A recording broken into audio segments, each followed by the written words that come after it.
चिंतनक्षण ही सूत्रे जगण्यातील हे अनुभवमय सार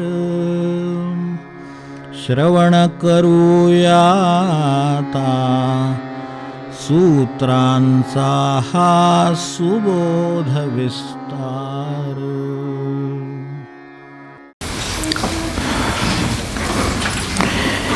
मी आणि माझं सोडायची आपली किती तयारी आहे त्यावर सत्यदर्शन अवलंबून आहे.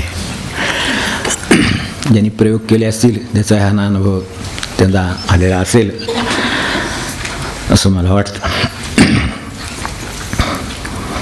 थोडंसं वचनाला पार्श्वभूमी अशी आहे की हे एका विचारलेल्या प्रश्नाला उद्देशून दिलेलं उत्तर आहे, त्यातून निर्माण झालेलं वचन आहे. त्याची पार्श्वभूमी आहे आपली. तर ते सत्यदर्शन कशावर अवलंबून आहे असं विचारलं होतं. त्याला दिलेलं उत्तर आहे की ते मी आणि माझं हे सोडायची आपली तयारी किती आहे त्यावर सत्याचं दर्शन अवलंबून आहे. आता असं प्रश्नातून उत्तर येण्याचं कारण आहे, कारण असे प्रश्न निर्माण होतात, ते विचारले जातात, त्याची उत्तरंही येतात. ती काही स्वतःची नसतात, उत्तर द्यायची पण व्यवस्था असते. त्यानुसार होतं. किती दिवस होते मुक्ती? समर्थांना विचारले. तत्काळ. आपल्याला माहिती आता तत्काळ म्हणजे काय हा प्रश्न उद्भवला परत, म्हणून ही विवरणं करावी लागतात पुढे इतर एका वाक्यात झालेलं आहे काम. किती दिवस होते मुक्ती? समर्थांना विचारलेलं आहे. तेव्हा तत्काळ म्हणजे जर मुक्ती जर एवढं सोपं असेल तर मग तिथेच काम झालेलं आहे, पुढच्या दासबोधाचंही काम नाही आणि आपलं विचारायचंही नाही, समर्थांचं सांगायचंही नाही, असं होऊन बसेल. तेव्हा तत्काळ म्हणल्यावर महाराज काय म्हणाले ते आपल्याला माहिती आहे. तेव्हा तत्काळ म्हणजे तो काळ आल्यावर असं म्हणाले. मुक्तीचा काळ आल्यावर असं महाराज म्हणाले. त्याच्यावर तत्काळ तर मध्ये आत्ताच्या आत्ता व्हायला पाहिजे असं होत नाही. म्हणाले तत्व म्हणजे ते तो काळ आल्यावर त्या अर्थाने आहे ते म्हणाले तत्काळ होते. तेव्हा शंकर महाराज म्हणले तसं मला देवदर्शन केव्हा होईल? ते विचारणाऱ्या माणसाला जसं आता मी काय आत्ता तुला सांगू शकत नाही, पण मी गेल्यावर होईल म्हणजे निर्याणाची सूचना असावी महाराजांची, म्हणून वाट बघत बसली होती. नंतर बरेच दिवसांनी लक्षात आलं महाराज काही गेले नाहीत, मी गेल्यावर होईल असं म्हणाले होते. त्याला ते नंतर कळलं मी गेल्यावर होईल म्हणले. त्यातल्या मीला इन्व्हर्टेड कॉमा होता हे शंकर महाराज म्हणाले, ते लक्षात आलं नाही त्यांच्या. ईश्वर दर्शन केव्हा होईल? ते म्हणले मी गेल्यावर होईल. असं असतं प्रश्नोत्तर म्हणजे काही वेळेला विवरणांची अडचण त्याच्यामुळे येते. मी गेल्यावर होईल असं म्हणाले. असं आता हे घरात मोकळं वारं लागत नाही असं मला एकदम म्हणाले. घरात मोकळं वारं लागत नाही. घर पाहिलं मी साधारण दारं खिडक्या बंद आहेत, तर ते उघडा म्हणजे मोकळं वारं लागेल तुम्हाला घरामध्ये असं म्हटलं. सहज प्रश्न आहे म्हटल्यावर उत्तर तर असणारच. म्हणले इन्सिक्युअर वाटतं, भीती वाटते. तारखिडकी उघडायची म्हणजे भीती वाटते. बरोबर, चोर चिलट आलं, काय झालं, काय पशुपक्षी ते सुद्धा कोणाला आलेले चालत नाही किंवा काय ज्याचं त्याचं जे असेल तसं इन्सिक्युअर वाटतं. म्हटलं तिथं इन्सिक्युअर वाटत असेल दार उघडायचं तर तुम्ही दारात नव्हतं दार उघडून बाहेर पडा.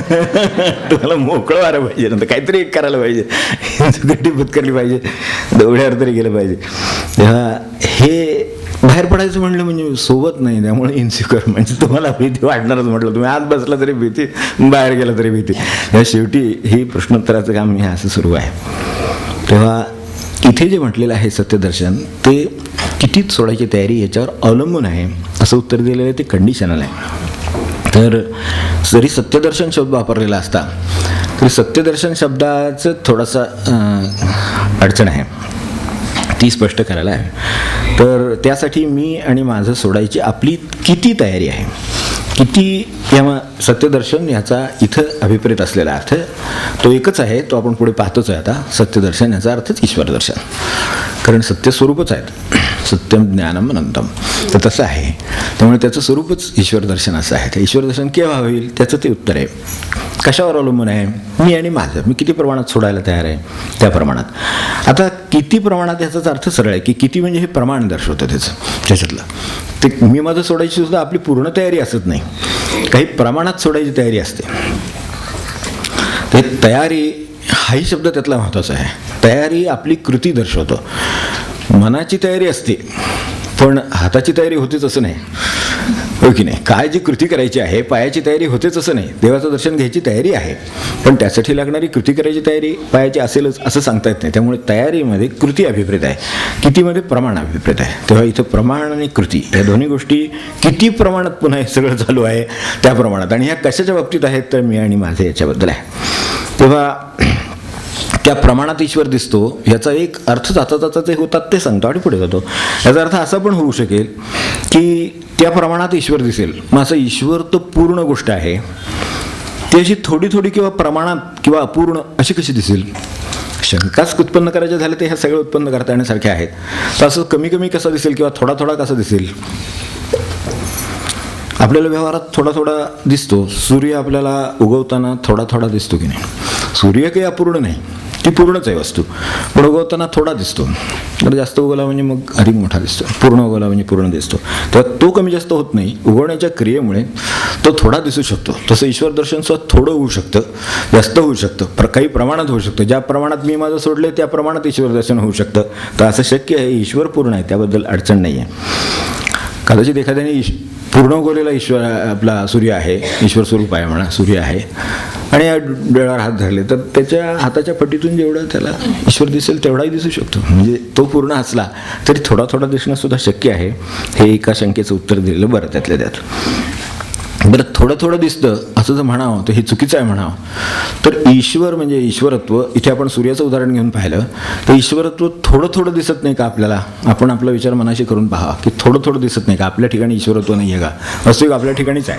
हे सगळं सांगण्यासाठी जेवढे सगळे ग्रंथांनी एवढे सगळे निरूपण प्रवचनं झालेली आहेत, पण ते नाही दिसत आहे ना, पण आपल्यात ते आहे. तर आपल्यातलं ईश्वरत्व म्हणजे आपल्यातलं चांगुलपण हे असं थोडं थोडं नाही का दिसत, पूर्ण दिसतं का मला सांगा. पगाराच्या दिवशी कामाचा वेग वाढतो की नाही ऑफिसमध्ये. माणूस ज्याने ऑफिसमध्ये काम केलं असेल त्या दिवशी इतका स्पीड येतो, सगळं व्यवस्थित. म्हणजे आज सोडायचे आमच्याकडे ते पगाराचे व्हाउचर सोडायचे, आज पगाराचे व्हाउचर सुटणार एवढं कळलं, सोडली जाणार, जमा होणार म्हटलं की सकाळपासून जी माणसं एकमेकांना मदत करायला तयार नाहीत. एरवी माझं नाही हे काम, हे त्यांचं आहे, हे त्यांच्या डिस्क आहे, अमक्याचं आहे, तमक्याचं आहे, काही नाही, आणा इकडं सगळं भराभर. आता मला सांगा तो चांगुलपण, ती कार्यक्षमता, त्याचे काय मदतीची भावना, ते सगळे ईश्वरी गुणच आहेत की. पण ते सगळे त्या दिवशी थोडे थोडे दिसले की नाही, दुसऱ्या दिवशी त्याचं प्रमाण कमी येतं लगेच, एकदा जमा झालं की नाही. तेव्हा असं आपल्यात सुद्धा थोडं थोडं ईश्वर दर्शन होतं, पण हे असं थोडं थोडं होण्याची प्रक्रिया आहे. आपल्याला असं पाहिजे की ते पूर्ण व्हावं अशी इच्छा आहे, त्यासाठी हे प्रमाण सांगितलं. हे ऑफिसमध्ये व्हायचं असं नाही की स्वयंपाकात सुद्धा काही वेळेला एकदम वेग मंदावतो किंवा भरा म्हणजे काहींचं वेग मंदावण्यावर अवलंबून असतं, काहींचं वेग भरभर वाढण्यावर अवलंबून असतं. म्हणजे अर्धकच्चं थोडक्यात, म्हणजे पुढे नंतर वेग फार झाला म्हणजे अर्धकच्चं होतं, ते आपल्याला माहीतच आहे. तेव्हा ते पानात पडलं तर त्यावेळेला लक्षात येतं. पानात पडायला उशीर झाला तरी लक्षात येतं, पानात पडलेलं कच्चं आहे तरी लक्षात येतं. तर याच्यावरनं लक्षात येतं की सकाळी ज्या वेळेला आपल्याला चहाच्या वेळेला विचारलं होतं की आज संध्याकाळी आपण खरेदीला बाहेर जायचं का, त्याचं उत्तर आपण काय दिलं होतं, ते आत्ता पानात पडलं. ईश्वर दर्शन असंही होतं, तसंही होतं. तेव्हा आता मग खावा शेपू कारलं पुंडलिक वरदा, मी काय आपल्याला नाव ठेवत नाही. हे सगळं असंच असतं, म्हणजे उलटसुलट असतं. कळायला सोपं पडतं आणि रोजचं चांगला अनुभवाचं आहे म्हणून हे आपण म्हणतो. तर ह्याचा अर्थ मग आता शेपू कारलं खायचं आहे, तर तसं ईश्वर आहेच प्रत्येकामध्ये. फक्त तो असा, तो पगाराच्या दिवशी असा काम करणार आहे, जाऊया संध्याकाळी म्हणल्यावर काम करणार आहे, तर तो असा चांगलं पण आहे. ईश्वराचे जे जे गुणधर्म आहेत ते आपल्याकडे हे त्या लौकिकातल्या गोष्टी आहेत. पण मला सांगा, या लौकिकातल्या गोष्टींनी आपल्यातल्या कसल्या तरी खऱ्या गोष्टीवर प्रकाश टाकला ना. आपला संबंध सत्याशी आहे शेवटी ना. त्यामुळे म्हणून मी हे सगळं बाजूनी सांगतोय ते एवढं की ते खऱ्या गोष्टी संबंधित आहे. काहीतरी खरं आपल्यातलं व्यक्त झालं. भले पगारामुळे माझ्यातली खरी कार्यक्षमता व्यक्त झाली असेल. ज्या दिवशी पगार आहे त्या दिवशी खरी कार्यक्षमता व्यक्त झाली. पगार वाढ झाली त्या दिवशीची बातमी आली, त्या दिवशी एकदम कामाला उत्साह आला. असा जो उत्साह आला त्याचा अर्थ आपल्याकडे उत्साहाचा प्रकार आहे, तो त्या दिवशी व्यक्त झाला एवढंच. तर तसं काहीतरी उत्साहाचं झालं म्हणजे व्यक्त होतं. तर ते खरं जे आहे माझ्यात ते व्यक्त झालं. ते व्यक्त जे झालं ते म्हणजे खरंच आहे, तो आपला खरा स्वभाव आहे. फक्त आज थोडा व्यक्त झाला.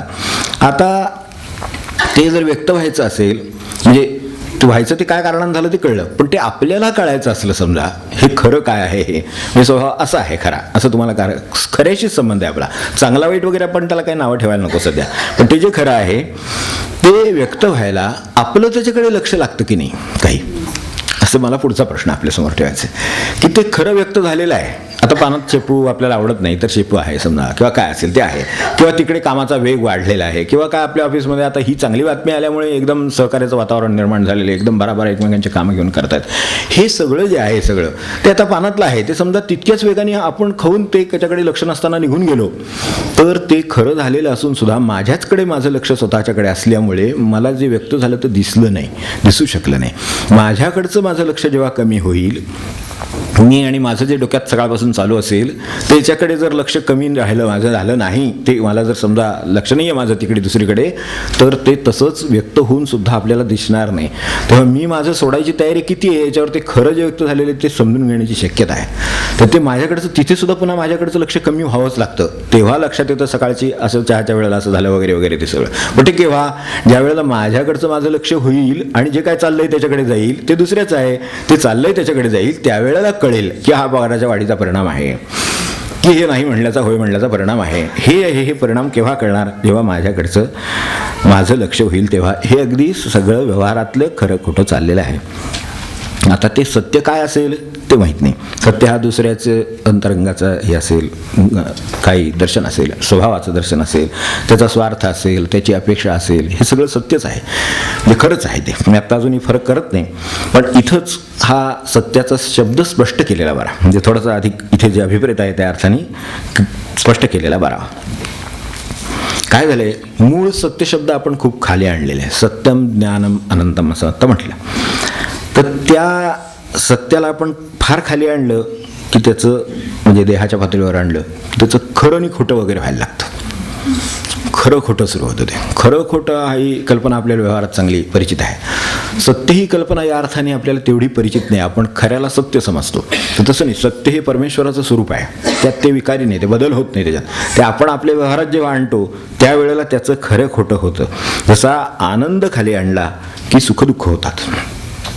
परमेश्वराचं स्वरूप सत्य, सत्यम अनंतम, मग अशी म्हटलं तसं आनंदम, तसं आनंद आहे, हे सत्य आहे, ही सगळी परमेश्वराची तिन्ही रूपं आहेत ना, त्याचं ते हे सांगणारं वैशिष्ट्य सांगणारे शब्द आहेत ना. मग त्यातलं ते सत्य खाली आणलं की खरं खोटं सुरू झालं. आनंद खाली आणला की सुखदुःख सुरू झालं, कारण सुखही येतं आणि दुःखही येतं त्याच्याबरोबर. ते खाली आणलेलं आहे. मूळ आनंदाला ह्यातलं काही नाही आहे, भगवंताला ह्यातलं काही लागू नाही. ते मी खाली आणलं माझ्या व्यवहारात, म्हणजे देहाच्या पातळीवर आणलं, तेव्हा सुख आणि दुःख व्हायला लागली. तसं हे आनंद जे आहे, अतिव्याप्त जे आहे, ज्याचं मला आकाशाचा जसा पत्ता लागत नाही, माझ्या कवेत आकाश मावू शकत नाही, असं त्याचं स्वरूप आहे भगवंताचं. असं म्हटलं तसं अनंत आहे. ते आपण खाली आणायला आलो की देहात येतं, मग शांत झालं, देह झाला. तर असं प्रत्येक बाबतीत सत्यम ज्ञानम अनंतम असं सगळीकडून सगळ्या बाजूने विचार केला की ते खाली आणले की काय होतं ते कळतं. आणि ज्या सत्याबद्दल आपण बोलतो आहोत ते सत्य असत्य असे आपण शब्द वापरतो, पण तिथे खरे खोटे जे व्यवहाराला येतात त्या पातळीवर ते आलेलं आहे. खरं सत्य हे सत्य एकमेवच आहे, त्याचं काही दुसरं काही होत नाही, जे भगवंताचं स्वरूप आहे. तेव्हा तो घोळ किंवा गोंधळ कशामुळे होतो तर आपल्याला व्यवहारामध्ये खरं खोटं याच्यातली बरीच खरी, किंवा आता आपल्या भाषेत खरी म्हणू, सत्य म्हणणं मला जरा धाडसट वाटतं, कारण इथं सत्यदर्शन शब्द वापरलेला आहे. तर ती जी म्हणजे खरेपण खोटेपण ही जी आहेत ती बऱ्याच प्रकारची परिचित आहेत. त्यामुळं आपल्याला खरीसुद्धा बरीच झाली ती व्यवहारामध्ये. घडलेलं एक खरंच, वकिलांना सांगितलेलं खरं, वकिलांनी आपल्याला सांगितलेलं खरं, आपण कोर्टात सांगायचंही खरं, ही सगळी वेगवेगळी आहेत. परत ही एक नाही, ती अडचण आहे. अडचणी आहे की ती खऱ्या खोट्यात काय आहेत, तर ती खऱ्या खोट्यातली आहेत, ती सत्य स्वरूपाची नव्हेत. सत्य मनाला माहीत आहे, तेव्हा कोर्टात सांगायचं वेगळं, उलट तपासणीच्या वेळचं वेगळं, पोलिसांना स्टेटमेंट देतानाचं वेगळं, अलीकडे CBIला वगैरे सांगताना ते वेगळं. इतक्या प्रकारची ही खरी झाली आहेत अलीकडे. त्यामुळं काय खरं हेच कळेन असं होतं शेवटी. असं आपलं रोज आता आपल्याला अनुभवायला येतच, त्यातलं खरं काय ते खोटं काय ते कळेन असं होतं. तर तसं असं होतं म्हणूनच आपल्या मानवी न्यायालयामध्ये तालुक्याला एक निकाल होतो, जिल्ह्याला एक होतो, मुंबईत होतो आपल्या भाषेमध्ये, आणि दिल्लीला वेगळाच होतो. इथे जन्मठेप होते, तिथे निर्दोष सुटतो, तिथे फाशी होते, पुन्हा तोच माणसं ते पुरावे सगळं तेच सगळं. हे खऱ्याचं काय स्वरूप आहे आपल्याला कळावं म्हणून मी म्हणतो की हे आपण किती खाली आणलेलं आहे. त्यामुळे सगळं असं होतं. हे सगळं व्यवहारात झालेलं घडलेल्याच गोष्टी आहेत. जन्मठेप काय निर्दोष, त्यानंतर जन्मठेप एकदम म्हणजे काय, त्याच्यानंतर फाशीवाला एकदम येतं. एखाद्यामधलं पुराव्याभावी निर्दोष ठरतं सगळं, एकदम त्याला फाशीची होते. त्याच गोष्टीसाठी ती शिक्षा होते एकदम फाशीची. पुन्हा सर्वोच्च जे काय असेल व्यवस्था, त्यामध्येच व्यवस्थेमध्ये ते जाऊन कायम होते फाशीची शिक्षा. म्हणजे मृत्यूदंड आहे तो मृत्यूदंड कायम होतो. आणि तरीसुद्धा माणसं तशीच असतात परत. ज्यांच्या बाबतीत मृत्यूदंड आहे ती माणसं सुद्धा तशीच राहतात परत. म्हणजे असं पण आपल्याकडे खरं खोटं आहे काय, ते खरं काय आहे नक्की हे काही कळत नाही. अशी परिस्थिती आहे, आपल्याला माहिती असेल. हे सगळं तिथेच आहे का बाहेर, तर असंही नाही. घरात समजा म्हणजे घरातलं सत्य एक वेगळं असतं, ते आपल्याला माहिती आहे. पत्नीचं सत्य वेगळं, मुलांचं वेगळं, ते नातेवाईकांचं वगैरे. नातेवाईक एक आले होते, गप्पा चालल्या होत्या. पत्नी नेहमीप्रमाणे आतून ऐकतच होती. त्यांचं कामच होतं, बाहेर काय गप्पा चालल्या त्या ऐकत राहणं हे कामच आहे. म्हणजे चहा देण्याच्यासाठी, मध्ये केव्हा आणायचा ह्यासाठी. तर मला काही दुसरं म्हणायचं नाही, पण ते त्यांचे नातेवाईक येऊन त्यांच्याबरोबर बोलत आहेत आणि ते त्यांच्या गप्पा चालल्या आहेत. तर यातून आतून ऐकतायत. तर त्यावेळेला बाहेर चाललंय, सांगतायत मिस्टर बाहेर सांगतायत, अहो काय सांगा आता, इतकी वाईट परिस्थिती आहे सध्या. दातावर मारायला पैसा नाही. म्हणजे दातावर मारायला पैसा कशाला लागतो हे मला दोन नाही माहिती आहे. म्हणजे एवढं मला माहिती नाही, पण ऐकलं वाक्य त्यातले सांग. दातावर मारायला पैसा नाही, जमीन विकायची वेळ आली अशी अवस्था आहे. तिने ऐकलं घरात. नंतर काळजी वाटायला, चहा वगैरे दिला, सगळं झालं. ते गेले निघून. मग ते म्हणाले, खरंच काय आपली परिस्थिती अशी आली आहे काय. म्हणजे विचार स्वाभाविक आहे, घरच्याला काळजी वाटणं स्वाभाविक आहे. पैसे उसने मागायला आले होते, त्याला सांगितले घराची जमीन विकायची वेळ आली आहे माझ्यावर. आता खरं कुठलं काय कुठलं, आता ते व्यवहारातलं खरं आहे, व्यवहारातलं खोटं आहे. ते सत्यदर्शनाचा ह्याच्याशी काही संबंध नाही आहे. आपण जे बोलणार आहोत किंवा ज्याबद्दल समजून घेणार आहोत ते वेगळं आहे. तेव्हा आता हे असं मागायला आले, त्याला काय सांगायचं. मग त्याच्या भाषेत सांगितलं त्याला. आपल्याकडे ते पैसे काढायला आले नोव्हेंबरमध्ये, डिसेंबर माहितीत आपल्याला साधारण. त्यावेळी ते साहेबांनी लगेच थांबवलं, थांबा पैसे देऊ नका त्यांना, त्यांचा हयातीचा दाखला घ्या पहिल्यांदा. माणूस आहे, फोटो आहे, दिसतो आहे, पण तरीसुद्धा नाही बरोबर आहे. कायदा शेवटी असं आहे, राज्य कायदे. त्यामुळे तेव्हा मी सत्तेवर किंवा काय सत्यप्रतिज्ञेवर वगैरे जे असे काय शब्द वापरतात तिथला तो म्हणजे तो खऱ्याच्या बद्दलचा लिहून देतो की मी हयात असून मृत नाही, असं म्हणून सही केली आहे खाली. तेव्हा आता ते हयात असून मृत नाही हे काय जे आहे, ईश्वर साक्ष काय ते म्हणतात ते खरं सांगेन. मी पुन्हा खोटं सांगणार नाही. म्हणजे असा अजून एक प्रकार असला पाहिजे, हे त्या शब्दातच येतं. तर तसं हे सगळं काहीतरी विचित्र परिस्थिती आपली ह्या खऱ्या खोट्याबद्दल झालेली आहे एकंदरीत. म्हणून हे सत्यदर्शन वगैरे लांब राहिले, आपल्याला शिवाय समजून घ्यायची वेळ येते. तेव्हा अलीकडे काय असतं की ह्या संस्था आहेत ना, हे आता हे पेन्शन देणाऱ्या संस्था वगैरे, म्हणजे उदाहरणार्थ बँकेचे, तर तिथे सुद्धा वेगवेगळ्या पेशातले लोक आता लागलेले असतात. इंजिनियर वगैरे लागतात, डॉक्टर वगैरे लागतात, हे सगळे वेगवेगळ्या प्रकारचे लोक कामाला आपल्या हे क्लेरिकल काय काम असेल त्याला लागतात. तर त्यांना काही कळलं नाही की हे काय प्रकार आहे, हयात असून मृत नाही वगैरे. ते म्हणले असं कसं काय साहेब सांगतात की ते लिहून घ्या वगैरे. तर ते शेजारचे बिचारे डॉक्टर होते, ते म्हणाले यावं ते कदाचित ते व्हेंटिलेटर गेल्या, ते माणूस लावतात, ते माणसाला ते व्हेंटिलेटर पण लावून ठेवतात, तो गेलेला पण असतो, हयात असून मृत नाही वगैरे असं सुद्धा असू शकतो म्हणले. ते काय सांगता येते, तुम्ही त्यात काय पडू नका. साहेबांनी सांगितलं घ्या, ते सिनियर असणार, त्यांना माहिती असेल जास्त, कारण आपल्याला काय माहिती त्याच्यातलं, तर ते काय माहिती. ते म्हणले साहेबांना विचारू आपण, ते नको, हे करायचे तुमचं आपलं बाहेरून तुम्हाला काही कळत नाही तिकडलं, तर ते म्हणले तुम्ही बाहेरून नको. ते म्हणले आपण हा साहेबांना विचारू, त्याच्यानंतर ही शंका विचारू. ते म्हणले अहो कोर्ट 7 वर्ष बेपत्ता असलं तर त्याला मृत्यूचा दाखला देतं, आणि आपल्याकडे केस झाली की 10-12 वर्षांनी तो माणूस येऊन हजर झाला, तुम्ही वाचले की पेपरमध्ये. त्यामुळे म्हणले ते हयात आहेत मृत नाहीत वगैरे सगळं काय असेल ते सांगितले, ते आपल्याला लिहून घ्यायचं.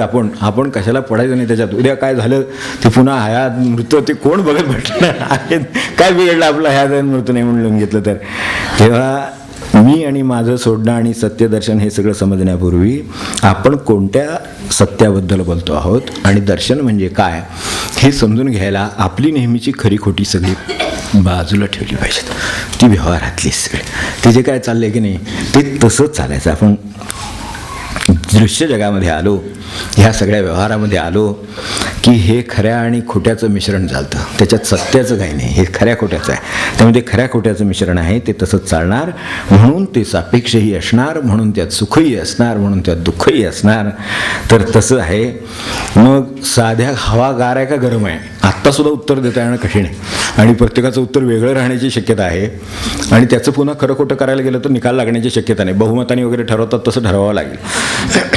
बाहेरून आत आलेल्याला ते उबदार वाटेल, आतच असलेल्याला गार वाटेल, सारखा आत बाहेर करणारा एखादा असेल तर त्याला मध्यम आहे अशी हवा वाटेल. तेव्हा काय ह्याच्यातलं आता खरं खोटं सांगायचं? तर हे सगळं सापेक्ष आहे, ते इथे राहिलं तर असंच राहील.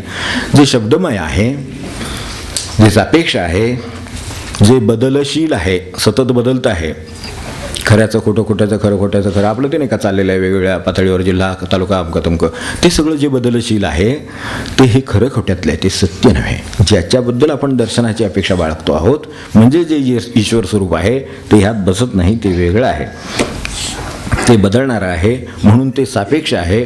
म्हणून लग्नाचा मुलगा आईला सोन्या वाटला तरी तिकडे वाटेलच असं नसतं. बरोबर आहे की नाही? साहेबांना माणूस, साहेब एकदम नवीन आले कोणी, काय राजा माणूस आहे असंच वाटतं एखाद्याला, पण ज्याच्या मागं कामासाठी लागलेला आहे तो म्हणतो राजा कुठला, खडूस माणूस असं त्याला वाटतं. आता त्याला राजा वाटतो ते पण बरोबर आहे, माणूस तर तोच आहे. तर त्याचं हे खरं खोटं असं वेगवेगळे उत्तर का मिळतात? तर त्याचं कारण हे आहे की हे व्यवहारातलं खरं खोटं आहे, आपण याच जगात जगतो आहोत आणि हे इथेच ठेवायचं आहे, ते ह्याच पुरतं आहे, हे मरेपर्यंत संपणार नाही, यावर एकमतही होणार नाही, यात सुखदुःखही शिल्लक राहील, याचा निकाल कधी होणार नाही हे आपण लक्षात ठेवायला हरकत नाही. निकाल होतो फक्त एकदाच होतो, शेवटी ते येतं ना, नंतर गेल्यानंतर निकाल होतो, पण तो नंतर, आधी नाही होत. ते स्वभावानं मन मिळावं होते, कुटुंबाला त्यांचा आधार वाटे वगैरे, ते जे असतं ना शेवटचं एक दोन वेळी आपल्या ते स्वभावाने फार मन मिळावं होते. आता हेच जर ते जिवंत असताना विचारलं असतं, सांगितलं असतं का मला, सांगितलं किती निम्म्या लोकांनी तरी सांगितलं असतं का कोणतरी तर त्यांचा स्वभाव फार मन मिळावं वगैरे विचार करून सांगा, हे वाक्य 50% लोक म्हणतील की, पण नंतर त्याचा निकाल लागतो, तोपर्यंत नाही लागत. त्यावरून आपण ओळखावं की आपण कोणत्या जगामध्ये वावरतो आहोत. तर ते जे जग आहे ते असंच चालू द्या, त्याचं काय ह्या पद्धतीनंच चालेल, मिश्रणच आहे, ते खरं खोटं आहे. तर त्यातून बाहेर येऊया, मग मोकळ्या आकाशाखाली आपल्याला सत्य म्हणजे काय, ज्याबद्दल आपण बोलतो आहोत त्याची थोडीशी कल्पना येऊ शकेल. ते निखळ आहे, ते शाश्वत आहे, न बदलणार आहे आणि सतत आनंद देऊ शकणार आहे. ही जी त्या सत्याची कल्पना आहे त्याच्या दर्शनाची आपल्याला उमेद आहे, आपल्याला गरज आहे.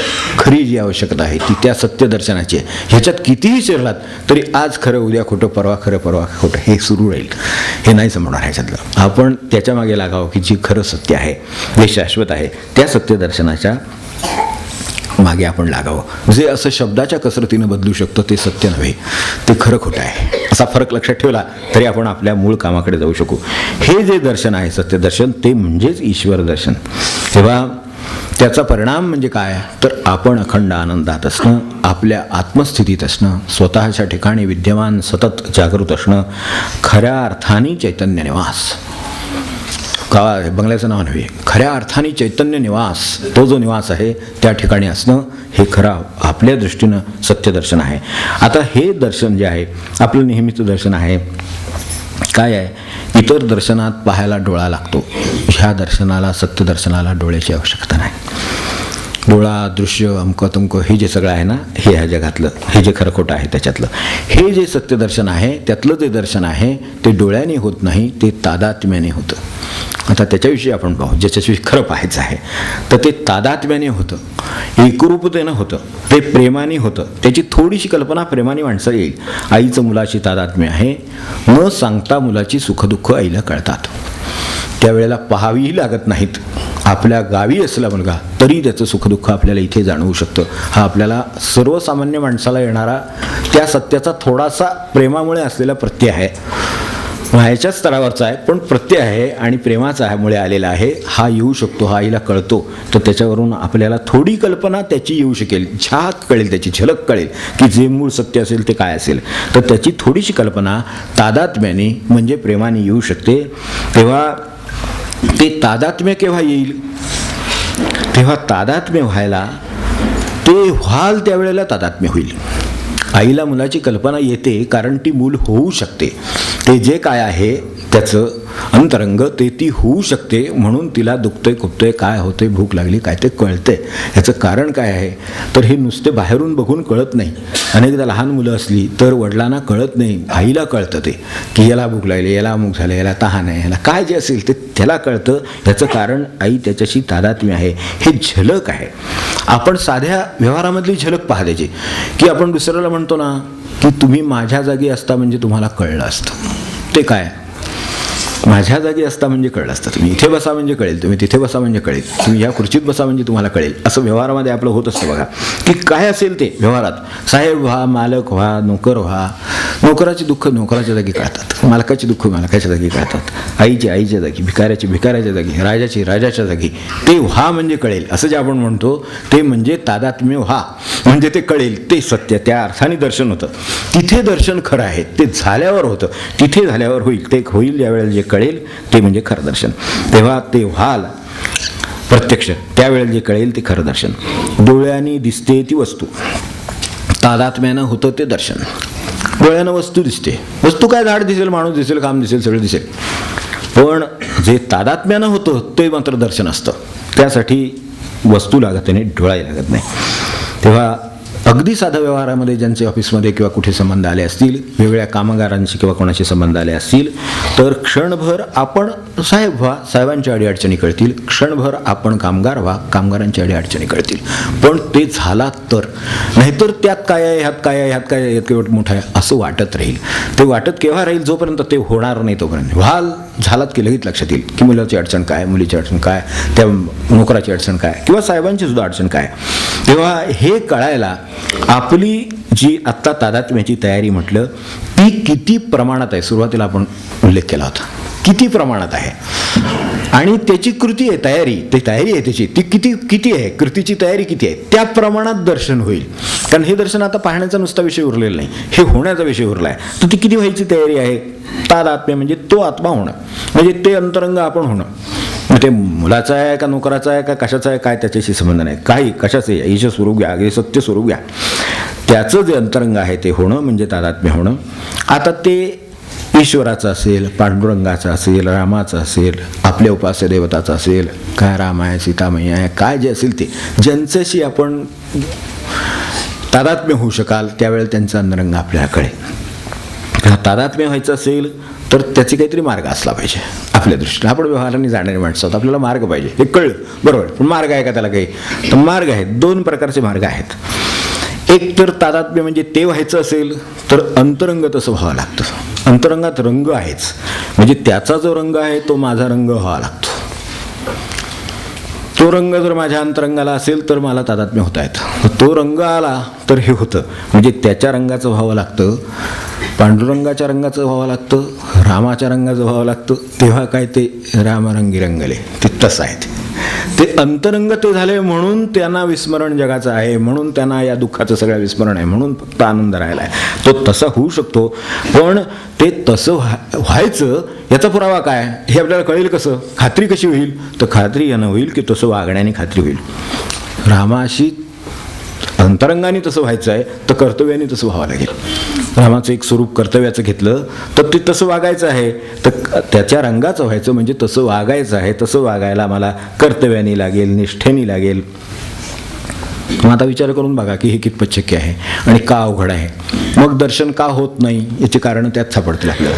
सत्यदर्शन केव्हा होत नाही, म्हणजे ते रामाचं दर्शन का होत नाही, सत्यदर्शन का होत नाही, ईश्वर दर्शन का होत नाही, त्याची कारणं ही ह्याच्यात आहेत की मी तादात्म्य होत नाही, ते अंतरंग माझं होत नाही. ते अंतरंग होत नाही म्हणजे त्या अंतरंगाप्रमाणे वागत नाही. राम वेगळ्या अंतरंगाप्रमाणे बघू शकत नाही, राम रामाच्याच अंतरंगाप्रमाणे बघू शकतो. म्हणूनच तो कैकेयला विचारित नाही तुझ्याकडे काही लेखी आहे का म्हणून दिलेलं वगैरे. जा म्हणलं की जा. आठवून कल्पना करून बघा, माझ्या रामाबद्दलच आहे म्हणून म्हणतो, प्रेमाने म्हणतो की त्यांनी कधी विचारलं नाही, त्याला विचारता आलं नसतं का मला सांगा. आपण तो राजा आहे, त्याला काही थोडंफार ज्ञान कमी आहे अशी का आपली समजूत आहे. सगळी शास्त्र पडवून घेतली आहेत ती का उगाच घेतली आहेत का. पण तुझ्याकडे बाबांनी काही लेखी दिला आहे का असं त्यांनी विचारलं का हे सोडा म्हणल्यानंतर नाही. त्याच्या अंतरंगाचं उत्तर एक आहे की आई आईच आहे, तिने आईने सांगितलेलं ते प्रमाण की जा म्हणलं की जायचं आहे असं आहे. तेव्हा हे वागणं किती अवघड आहे, मग अंतरंगाचा प्रवास किती अवघड आहे, मग तादात्म्य किती अवघड आहे, आणि मग ईश्वर दर्शन किंवा सत्यदर्शन किती अवघड आहे.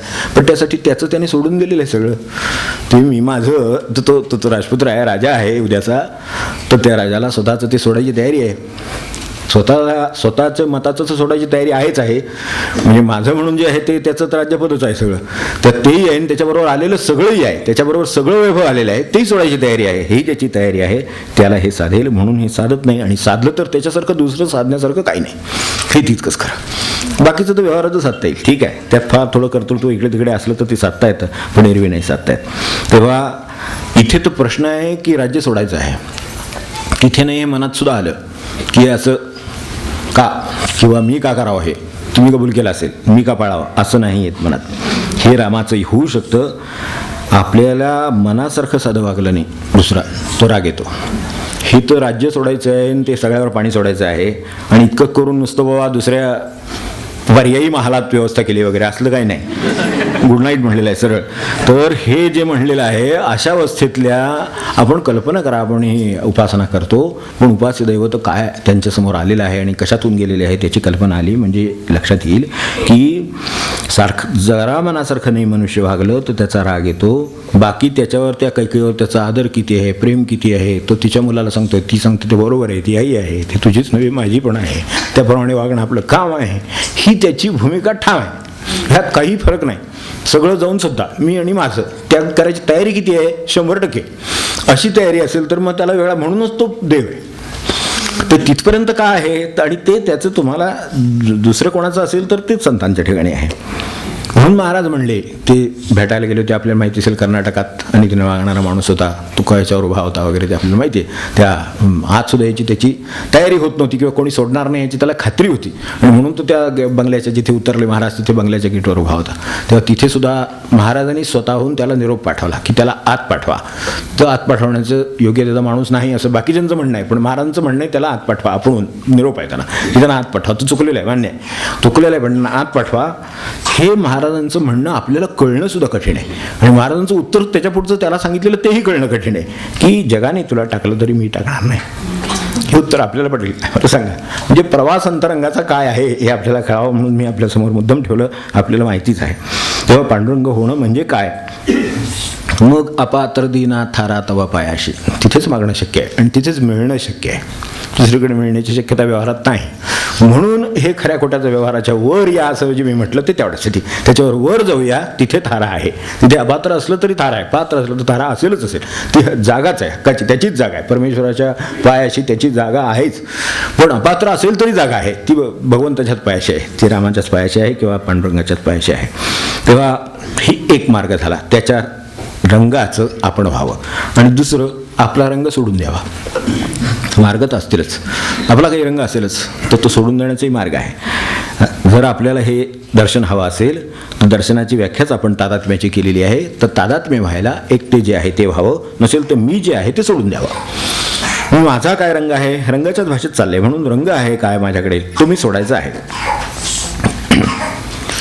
सीतामाईने सोडलेलं आहे, रामाचं धोरण चालले म्हणून पुढे त्यांचं चालू होतोय, दुसरं काही नाही. कुठल्याची उदाहरण घेतलं तरी तसंच चालेल, संतांचं घेतलं तरी तसंच चालेल कोणाचंही. तेव्हा राणीपद सोडायचं आहे आपल्याला, वाटायला आलेलं आहे, तोच प्रसंग आहे. राणीपद सोडायचं आहे आपल्याला हे, आणि आपण मी सोडायचंही त्यांचं काय म्हणणं नाही आहे की मी निघालो आहे, मला सोडायचं आहे, आज्ञा मला सोडायची आहे असं सांगितल्यावर त्यांच्यावर ओघाने आलेलं आहे. आणि पुढे काय आलेलं आहे तर नुसतं एवढंच नाही, वनवासात जायचं आहे.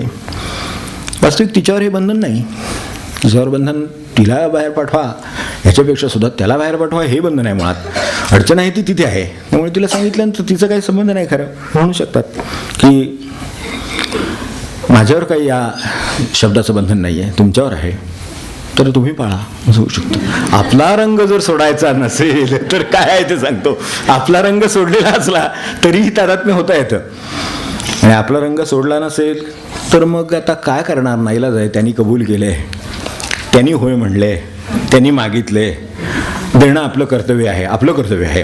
त्यामुळे तुम्ही जायला आता काही इलाज नाही त्याला, फक्त लवकर या. आपला रंग न सोडला असेल तर काय सीतामाई म्हणाल्या असतील असं माझ्या मनात आलं. म्हटलं आपली आईच आहे, त्यामुळे त्या क्षणी आईच्या काय विचार मनात आले असतील, अशी असती तर ह्याच्या काळाचे जे सगळं आहे रंग, ह्या रंगाचं असतं तर काय विचार आला असेल मनामध्ये. क्षणभर विचार करून बघा तुम्ही की असं जर जावं लागलं असतं, जे काय वाढून ठेवलं ते सोडून आणि आपण होऊन हे विचार नको रे बाबा, तिकडं काळजी घ्या म्हणले असते. आणि भाऊजी आहेतच बरोबर, पण मात्र मी इकडून वाट बघते हा तुमची लवकर या, म्हणजे ह्याच्यापेक्षा काही सीतामाई ना जमणार ह्या अर्थाने, पण त्या सीतामाई आहेत, ते संत आहेत म्हणून हे जमतं आणि त्या देव आहेत म्हणून हे जमतं. तुमचं जे म्हणणं आहे ते माझं म्हणणं आहे. तुम्हाला कुठे जायचं वनवासात, तिथे माझं ठिकाण आहे. माझं ठिकाण राजवाड्यात नाही, तुमचं जर ठिकाण राजवाड्यात नाही तर माझंही ठिकाण राजवाड्यात नाही. तुमचं तिथं कारण माझा रंग नाही, म्हणून म्हटलं तादात्म्य व्हायचे दोन्ही रंग आहेत, म्हणून अलग करताच येत नाही. हे तुम्ही यातलं काही घ्या. ग्रामपंचायतांना सीतेचा उल्लेख का नाही असं कोणीतरी विचारलं होतं. तुम्ही वेगळा उल्लेख करायचं काही कारणच नाही, ते त्यात ते आलंच म्हणून त्यात ते नाही म्हणतात. असं प्रकार आहे, तसंही आहे. तर ते वेगळं का नाही, तर ते वेगळं ठेवलंच नाही. म्हणजे तादात्म्य व्हायचे दोन मार्ग आहेत. त्यांनी दुसरा पत्करला, आपण दुसरा पत्करावा, आपलं सोडायचा पत्करावा. तो मी माझे आहे, मी माझे सोडून दिलं तरी तादात्म्य होता येतं, मग भगवंताचं दर्शन लांब राहत नाही. तर या दृष्टीनं त्यांचं उत्तर ठीक आहे, हा राजवाडा सोडला, राजवाड्यात काय तुम्ही या राजवाड्यात नाही, तिथं मला काय आहे अशी तयारी आहे. म्हणून तुम्ही वनवासात तर तिथे माझा तोच राजवाडा आहे, असं जे तयारी आहे ती माणसं संतपदाला जातात आणि ती माणसं ही देवत्वाला जातात किंवा ती देव असतात. याचं कारण आपल्याला लक्षात येऊ शकेल. आपण साध्या व्यवहारामध्ये राणीपदन, राजेन, राजवाडे आपण विचार करतो. आपण बघितलं सरका म्हणलं तर माणसाला देवळात सुद्धा असं होतं. बघितलं जरा सरका म्हणलं तरी देवळात सुद्धा तसं होतं. कशासाठी मी सरकायचं असं होतं. या खुर्चीतून ठेवून त्या खुर्चीत बसा म्हणलं तरी माणसाला बरं वाटत नाही. त्याला असं वाटतं की ती खुर्ची रिकामी त्यांनी त्याच्यात बसावं असं वाटतं. मी याच खुर्चीत बसेन काय तर म्हणे काहीतरी खांबे मांडतो म्हणजे असं म्हणतात. पण हे जे आहे हे जे ना किरकोळ असतं, पण ते तिथून तिथे सुद्धा त्याला चालत नाही. तो स्वतःचा रंग सोडायचा म्हणजे काय असेल याची कल्पना यावी म्हणून मी उदाहरणं आपल्यासमोर ठेवली आहेत. आपण त्याच्यावरून लक्षात घ्यावं की मी माझं सोडायची तयारी हा दुसरा मार्ग आहे. इथे जो सांगितला हा दुसरा मार्ग आहे. एक त्याच रंगाचं व्हायचं हा एक मार्ग आहे, मी माझा रंग सोडावा हाही मार्ग आहे, आणि माझा रंग मी आणि माझं यामध्ये सगळा येतो. ह्याच्याशिवाय माझ्या जीवनात रंगच नाही काही. आपण विचार करा, सकाळपासून मी आणि माझं याशिवाय काय माझं रात्रीपर्यंत चाललेलं आहे वेगळं. तू आणि तुझं असं जीवनात किती चाललेलं आहे. तुम्ही आणि तुमचं किंवा तू आणि तुझं असं माझ्या जीवनातला दिवस कसं किती दिवस आहेत असे गेलेले, आणि मी आणि माझं असे किती दिवस गेलेले आहेत याचा आपण विचार मनाशी करून पाहिला तर तेव्हा ते कळतं. तेव्हा मी माझं सोडायचं म्हणजे साध्या भाषेमध्ये पाण्यासारखं व्हायचं आहे. तुम्ही द्याल तो रंग, पाणी होणं आहे, तुम्ही द्याल तो रंग, पाण्याला स्वतःचा रंग नाही तसं. तेव्हा आपला रंग आपल्याला जर या मार्गाने वचनाच्या मार्गाने सोडायचा असेल तर माझा आग्रह, माझी मतं, माझं मी पण शेवटी मी हे मी सोडलं तर मग मला पाण्यासारखं होता येतं. मग द्याल तो रंग. तेव्हा रामानं झोपडीत राहायचं ठरवलं तर मी झोपडीत राहायचं ठरवलं आहे असं होऊ शकतं. मग ईश्वर दर्शन वेगळं उरत नाही, तादात्म्य आहे. कोणी कोणाचं दर्शन घ्यायचं असा प्रश्न आहे. देवाची झालो ते जसं आहे तुकोबांच्या ह्याच्यात देव झाला, आता कोण कोणाला पाहायचं आहे मी कोणी कोणाचं दर्शन घ्यायचं आहे. तादात्म्य दर्शन सुद्धा उरत नाही, म्हणून ते खरं दर्शन. ते होणं म्हणजे दर्शन अशी जी सुरुवातीला व्याख्या केली तेवढ्यासाठी केली की त्या अवस्थेमध्ये दर्शन हा वेगळा विषय उरतच नाही. आपली इच्छा आहे की तसं व्हावं, तर ते व्हावं यासाठी आपण प्रयत्न करावेत. त्यासाठी निदान हे जे काय आहे हे बाकीचं राहू द्या. मी माझं जे म्हटलं त्यांनी व्यवहारात सुद्धा मनुष्य खुपतो. आपण कल्पना करून बघा, मी माझं करत राहणारा मनुष्य व्यवहारात सुद्धा खुपतो. कामं पहिल्यांदा त्यांची, मतं पहिल्यांदा त्यांची, आग्रह पहिल्यांदा त्यांचे, प्लॅन त्यांचे, सगळं त्यांचं असं ज्याचं आहे घरामध्ये आणि बाकीच्यांना काही स्थान नसेल तर तो मनुष्य व्यवहारात सुद्धा खुपतो ना. म्हणजे तिथे सुद्धा दुःख निर्मिती होते ना, आणि तिथे तेच सोडलं तर तिथंच आनंद निर्माण होतो ना. मग हे जर होतं तर ते परमार्थाच्या पातळीवर किंवा आणखीन वर नेलं असेल तर काय होईल याची आपण कल्पना करावी. तेव्हा हे आपण त्याच्यातलं सोडायचा प्रयत्न करू. मग हा आनंद का संतांना होतो किंवा का आपल्याला मिळू शकेल आणि कसा मिळू शकेल हे आपल्याला लक्षात येईल. आणि त्या दृष्टीनं आपण ह्या मी माझे सोडायची तयारी जितकी जमेल तेवढी. आता किती तयारी आहे, जेवढा ध्वनी आहे तेवढा प्रतिध्वनी येतो. जितक्या मोठ्याने ध्वनी केला आहे तेवढ्या मोठ्याने प्रतिध्वनी येतो. तसं त्याचं उत्तर आहे. जेवढं द्याल तेवढं येतं. जेवढं सोडायची तयारी दाखवू तेवढा देव आणि त्याचं समाधान आपल्याला मिळेल. जेवढं सोडायचे मी आणि माझं, जेवढं सोडायची तयारी आहे तेवढं देव आणि त्याचं आपल्याजवळ येईल. देवाला तर सगळं त्याच्याबरोबर चालेल. देवालाही समाधान नाही, देवाचं स्वरूपच आहे. आनंद हे देवाचं स्वरूपच आहे. ज्ञान हे देवाचं स्वरूपच आहे. अनंत स्वरूप असणं हे देवाचं स्वरूपच आहे. त्यामुळे ते सगळं आपल्यामध्ये येईल. पण मी हे जेवढं सोडायची तयारी दाखवली तेवढं येईल एवढं लक्षात ठेवलं आपण तरीसुद्धा मग या जन्मी देवत्व अनुभवायला येईल एवढ्यापर्यंत नेऊन ठेवणारं वचन आहे. आपण आणखीन विचार केला तरी चालेल. तर आता हे सगळं माझं व्हायचं आहे. या सगळ्या माझ्या प्रपंचात मी खऱ्या खोट्यात अडकलेलो आहे. तिथून मला सत्याकडे जायचं आहे, तिथून दर्शनाकडे जायचं आहे. दर्शन तादात्म्यात आहे, तादात्म्याचे 2 प्रकार आहेत. एवढं सगळं करत मी ज्या वेळेला तिथे जाईन त्यावेळेला माझ्या ह्या नेहमीच्या जी ट्रिफल्स ऑफ लाईफ ही जी सगळी सध्याचे जे चाललेले असतात हे चढउतार सारखे जीवनातले आपले जे चालले ते कमी होतील. शांत राहील म्हणजे तो वर बसलेला आहे. त्यामुळे त्याला जमिनीच्या समजा एक 2 फूट वर आपण आहोत. तो जमिनीचं वरचं चाललेलं जसं तापलं असलं तरी भाजत नाही तशी माणसाची मनाने अवस्था होते. शरीराने करायची गरज नसते, मनाने. म्हणून उन्मना असाच शब्द वापरलेला आहे. वरच म्हटलेलं आहे. उत म्हणजे वर, तर थोडंसं वरच म्हटलेलं आहे. तर मनाने प्रपंचातून वर राहता येतं थोडंसं. मग प्रपंचाच्या खाली चटका असल्याने झळा असले तरी आपल्याला लागत नाहीत, कारण त्याच्यात अंतर आहे. त्यामुळे ती झळ लागत नाही, भाजत नाही. हे प्रपंचाचं आपल्याला होत नाही आणि आपल्या आनंदात बिघाडी येत नाही. तसं आपल्याला अनुभवायला यावं.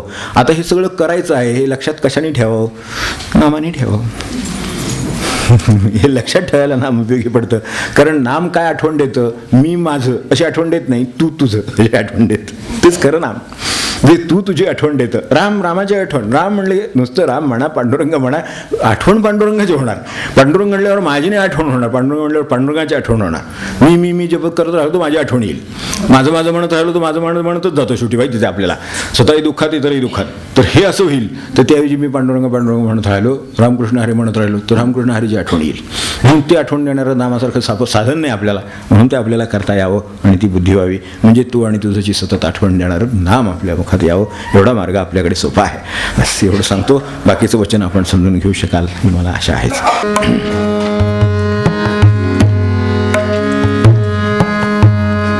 भव सिंधूचा पार तरी देखेवी, भव सिंधूचा पार तरी देखेवी, तरी देखेवी. अवघे निरंतर करा अवघे निरंतर करा विचार. भव सिंधूचा पार तरी देखेवी, भव सिंधूचा पार तरी देखेवी, तरी देखेवी. निरंतर करा अवघे निरंतर करा विचार. अवघे जन्मवाया वेले विषय संगे, अवघे जन्मवाया गेले विषय संगे. भुलले ती वावगे, भुलले ती वावगे. माया मोहे, माया मोहे. अवघे निरंतर करा विचार, अवघे निरंतर करा विचार. अवघा वेळ करिता संसाराचा धंदा, अवघा वेळ करिता संसाराचा धंदा. वाचे व सोसना, वाचे व सोसना. हरीचे नाम, हरीचे नाम. अवघे निरंतर करा अवघे निरंतर करा विचार. अवघ्या भाविका विठ्ठला ते भजा, अवघ्या भाविका विठ्ठला ते भजा. आरती पूजा करा, आरती पूजा करा. हरिदासाची, हरिदासाची. अवघे निरंतर करा अवघे निरंतर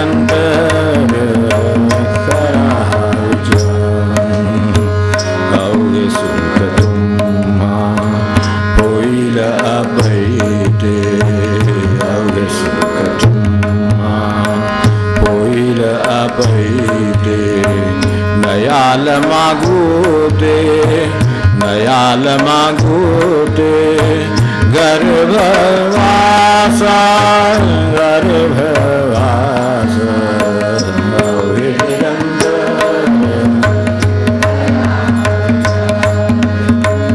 अवघे निरंतर करा विचार नामपणे अवघे अनुभवनी नामपणे अवघे अनुभवनी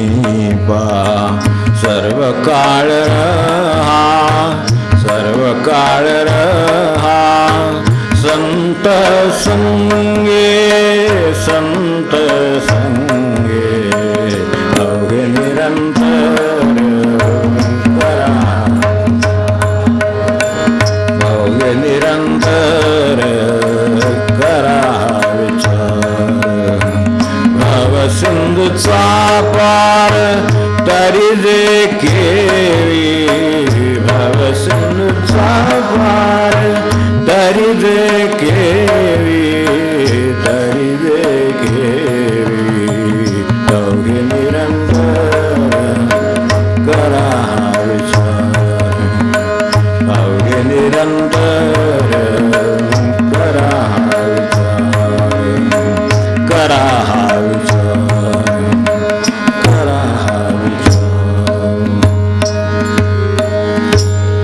जानकी जीवन स्मरण जय जय राम